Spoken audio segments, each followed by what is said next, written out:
Mykolo Romerio universiteto krepšininkai kausis dėl Europos universitetų sporto žaidynių čempionų titulo.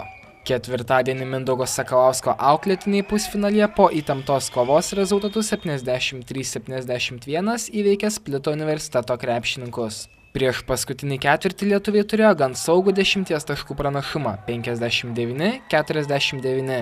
Visgi visą kėlinį kantriai atsilikimą mažinę kroatai liko žaisti kiek daugiau nei 20 sekundžių iki mačo pabaigos rezultatą išlygino. MRU pergalę lėmė tikslus Dominiko Domarko dvitaškis metimas, palikęs kroatams mažiau nei 2 sekundės atakai. Jų bent jau pratęsimų išplėšti Splito universiteto komandai neužteko.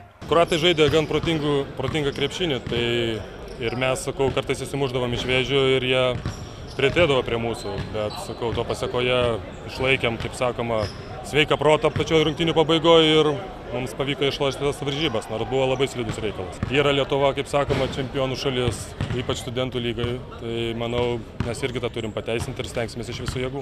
Rezultatyviausiai lietuvių gretose rungtyniavo 17 taškų surinkęs Gediminas Orelikas, 14 Manto Virbalo sąskaitoje.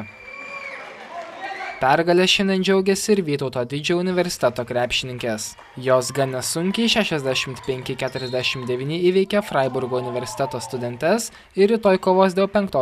vietos galutinėje rikiuotėje.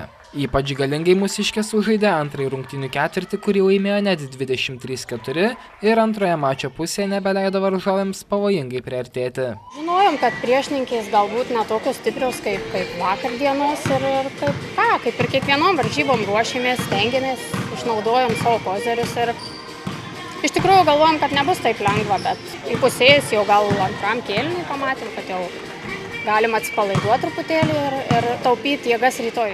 Rezultatyviausiai Vaidų gretose rungtyniavo po 18 taškų surinkusios Kristina Alminaitė ir Gintarė Jasunskaitė. Martynas Balevičius, Andrius Kazokaitis, Roterdamas.